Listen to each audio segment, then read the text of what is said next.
For the hamstring floss, begin by laying flat to the ground with your head back. Pull a knee to your chest, and then raising your heel to the ceiling. Feel that stretch in the belly of the hamstring. Ankles circle big each direction, and the heel drops to reset. Try and get your heel higher with each rep to feel that stretch through the hamstring. For this figure 4 hip stretch, begin by laying on your back. Put one ankle over top of your knee, and then reach through to grab your knee and pull it close to your chest to feel a stretch in the outside of the hip. So here my head is flat. I'm taking big deep breaths through my nose, and then I'm going to exhale through my mouth. And when I do, I'm going to relax and pull my knee a little bit closer to me. For this one leg downward dog, begin in a bear crawl position with your shoulders over your hands, your hips over your knees. Cross your ankles, and then flatten your back out by pushing your head between your arms and holding that stretch through the back of your calf for time. For this Spider-Man with T-spine rotation, we're going to begin in the top of a push-up position. I'm going to go 1 foot outside my hand, elbow to ankle, and with that hand behind the head, my eyes are going to follow my elbow as I rotate to the ceiling. I'm trying to be long for my front knee through my back heel, feeling a stretch in the hip flexor, and then opening up the chest at the top. Big squeeze. For the banded iso hip flexion, I'm going to go mini band over both feet, and then laying flat to the ground with my head flat. I'm going to pull one knee to my chest and lock out my straight leg. Toes are pulled towards the ceiling in my shins. And from this position, I'm going to let go of my knee, and I'm going to try and hold for time, and not just passively, but I'm actively trying to break the band and drive my knee up towards my chest as I hold. For the 3-way mini band tap out, this is all about single leg stability and strength at the hip. So to begin, I'm going to start with a slight bend in one knee, and then I want to lock that knee out and keep it as still as possible. My hands are on my hip, and I want my whole body to be still as my free leg taps. So from this position, I'm going to tap straight out horizontally, reset, diagonally back, reset, straight back, reset. This knee doesn't move up or down, waistband stays level, totally static as I tap and return, focusing on single leg stability and strength at the hip. For the single leg mini band clamshell, begin with a slight bend in your standing knee, hands on your hips, and keep your shoulders stacked over top of your hips.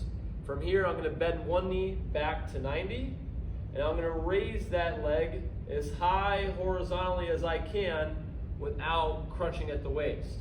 So torso stays stacked. Bring that knee up as high as you can with the back of your hip. Knees come together to reset. Right? Be as stable as you can on your standing leg as you open up the hip for reps each side. For the lateral squat plus a hinge, begin in a wide stance with toes pointed forward. Right? With your chest up the whole time, reach out as you sit back as deep as you can into one side, push the ground away to stand. Hips go back like I'm looking over the edge of a cliff. From this position, my back is flat, and I want to feel tension and a stretch through my hamstrings. Hips come forward to stand, then lateral squat the other direction. Get low with your chest up. For this, I'm not just bending into my knee, I'm trying to actively sit back onto a chair into one side with my chest up, push to stand. For the single leg reach plus a reach, I'm going to begin standing on 1 foot with a slight bend in that knee. If my right leg goes back, I want my right arm to go forward, so working the same side arm and leg. From this position, I want to reach out, trying to touch the wall in front of me as I kick the wall behind me. In the bottom here, I'm a straight line from my hand through my heel, holding this position.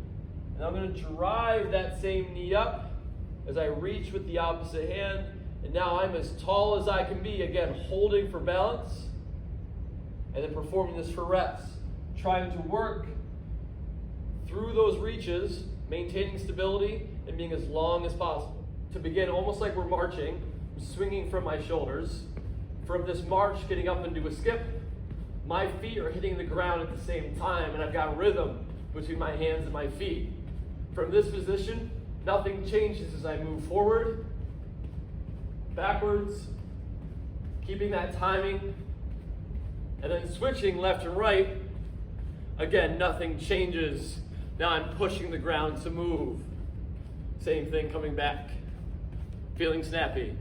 Leg swings are a great dynamic option to get the legs moving a little bit faster and working through larger ranges of motion before we run. What we don't want to do as we're swinging our legs is have the upper body follow. So keep an upper body that is totally still as the legs work. So from this position, my body stays still as I'm trying to swing up and down through big ranges with pretty good velocity, right? Getting a stretch through the hamstrings, through the hip flexors, right? Repeat on both sides. And then the same thing for lateral leg swings. I'm holding on to something for support, my foot stays anchored to the ground, and from this position, I'm trying to work through a big range of motion as I hit both side walls, keeping my upper body pretty still.